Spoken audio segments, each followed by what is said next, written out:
नमस्कार दोस्तों, स्वागत है आप सभी का हमारी खास पेशकश में। आपके साथ में हूं अंकुश वाजपेयी। क्या आपने कभी गौर किया है, जब आप किसी अनजान जगह जाते हैं तो आपकी छठी इंद्रिय आपको कुछ कहती है, कुछ इशारा करती है। एक ऐसी बेचैनी जिसे आप नजरअंदाज तो करते हैं, पर जो आपके पीछे साए की तरह लग जाती है।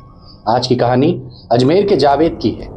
जावेद ने जब ये कहानी हमें भेजी तो उन्होंने एक बात लिखी थी, डर वो नहीं जो सामने दिखे, डर वो है जो आपके दिमाग के साथ खेले। चलिए जावेद के साथ उस काली रात के सफर पर चलते हैं। कहानी शुरू करने से पहले थोड़ा जावेद के बारे में जानते हैं। जावेद अजमेर के रहने वाले हैं, एक साधारण और मेहनती इंसान हैं। वो अजमेर की शरीफ दरगाह के पास की तंग गलियों में एक पुराने किराना जनरल स्टोर चलाते हैं।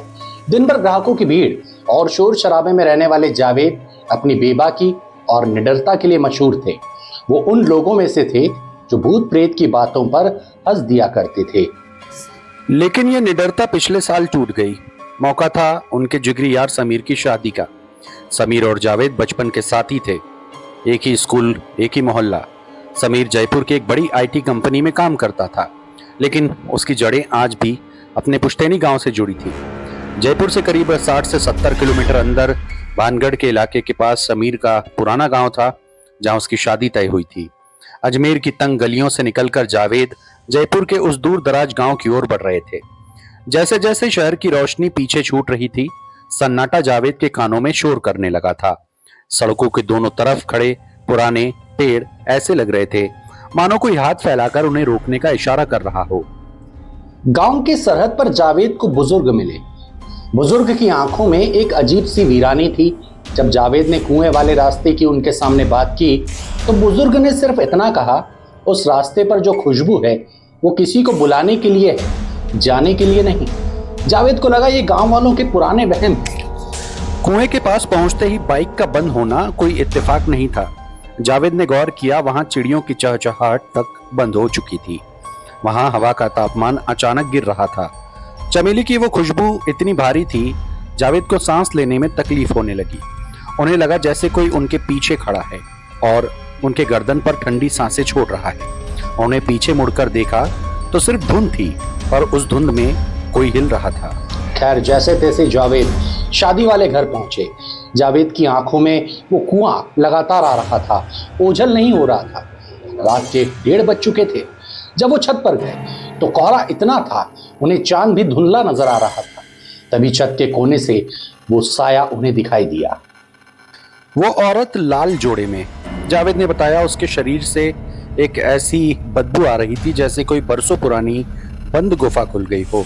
जब उसने अपनी उंगली कुएं की तरफ उठाई तो जावेद को ऐसा लगा जैसे कोई अदृश्य शक्ति उन्हें छत की मुंडेर की तरफ खींच रही है। उसकी फटी हुई लाल और काले नाखून, वो कोई इंसान नहीं थी। और फिर बिना किसी आवाज के उसका छत से नीचे गिरना किसी पत्थर की तरह नहीं बल्कि एक साए की तरह था। नीचे सन्नाटा था। जावेद को लगा शायद उनका वहम है, पर कमरे में लौटते ही उन्हें महसूस हुआ उनका बिस्तर गीला है। जब उन्होंने चादर हटाई तो वहां कुएं की काली मिट्टी और सड़ी हुई घास पड़ी थी। जावेद का गला सूखने लगा। वो पानी के लिए गलियारे में निकले। गलियारा अचानक बहुत लंबा महसूस होने लगा। बल्ब की रोशनी कम ज्यादा हो रही थी। तभी जावेद ने देखा वहां पर पानी के पदचिन्ह बनते जा रहे थे, जो कुएं की तरफ जा रहे थे और सीधे जावेद के कमरे की ओर बढ़ रहे थे।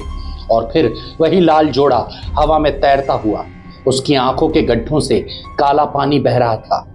वो काला साया चिल्लाया, गिड़गिड़ाया, मेरा बच्चा प्यासा है। जावेद की हालत ऐसी थी मानो उनके शरीर का सारा खून जम गया हो। वो रूह, वो लाल जोड़ा उनके इतना करीब थी।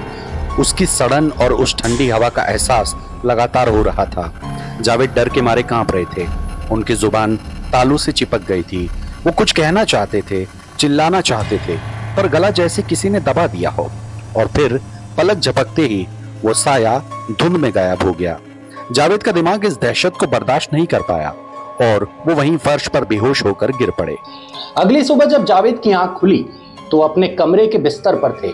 सूरज की रोशनी खिड़की से आ रही थी, पर जावेद का मन अभी भी उसी अंधेरे गलियारे में अटका था। उन्होंने तुरंत समीर को बुलाया और रात का पूरा मंजर बताया। जावेद ने चीख चीख कर कहा, समीर वो कोई इंसान नहीं था। वो छत से कूदी, फिर गलियारे में हवा में तैरती हुई आई। समीर जो अपनी शादी की खुशियों में मग्न था, जोर से हंस पड़ा। उसने कहा, जावेद भाई, लगता है रात को थकान की वजह से कोई बुरा सपना देख लिया होगा। तुम खामखा परेशान हो रहे हो, यहाँ कोई रूह वूह नहीं है। जावेद ने समझाने की कोशिश की, पर समीर ने बात हंसी में उड़ा दी। लेकिन दोस्तों, नियति को कुछ और ही मंजूर था। अगली रात शादी की रस्में खत्म होने के बाद समीर और जावेद कमरे में साथ बैठे थे। समीर जावेद का मजाक उड़ा ही रहा था। अचानक कमरे का बल्ब टिमटिमाने लगा, खिड़की अपने आप खुली और वो चमेली की भारी खुशबू कमरे में भर गई। समीर की हंसी और उनके होठों पर ही लगातार जमती जा रही थी। जब उन्होंने देखा, कमरे के कोने में साये के रूप में वही लाल जोड़ा धीरे धीरे उभर रहा था। इस बार जावेद अकेले नहीं थे। समीर ने अपनी आंखों से देखा कैसे वो साया जमीन से 2 इंच ऊपर उठकर उनकी तरफ बढ़ रहा था।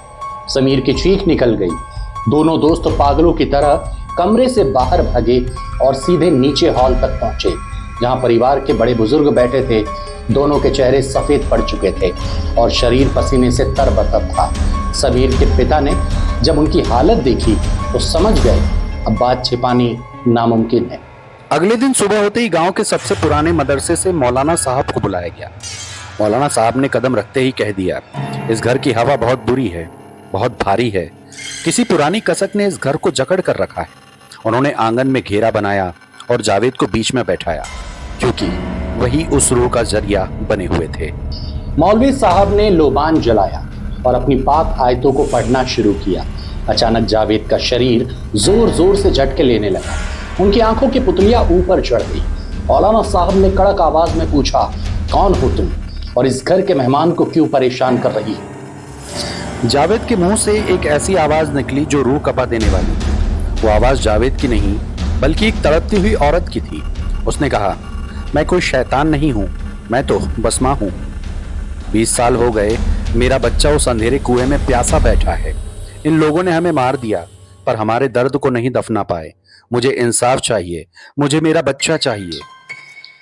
मौलवी साहब ने उस रूह को वचन दिया, उसके बच्चे की अस्थियों को कुएं से निकलवाकर सही तरीके से दफन किया जाएगा और उसके नाम पर दुआ की जाएगी। मौलाना साहब ने उस कुएं से मासूम बच्चे के अवशेष निकलवाए और उन्हें पूरे मान सम्मान के साथ दफनाया गया। उस दिन के बाद उस हवेली में चमेली की वो भारी खुशबू फिर कभी नहीं आई। जावेद आज भी अपने जनरल स्टोर पर बैठते हैं, लोगों से हंसते बोलते हैं, लेकिन अंधेरा होते ही वो आज भी घर की छत पर जाना पसंद नहीं करते। तो दोस्तों, ये थी जावेद की कहानी। उम्मीद है जावेद की कहानी आपको पसंद आई होगी। दोस्तों, क्या आपके साथ भी कुछ ऐसा घटा है जिसे विज्ञान नहीं समझ सकता? अगर आपके पास भी कोई ऐसी सच्ची और रूह कपा देने वाली कहानी है तो हमें नीचे दिए गए नंबर पर भेजें। हो सकता है अगली कहानी आपकी हो। फिलहाल हमारी खास पेशकश में इतना ही।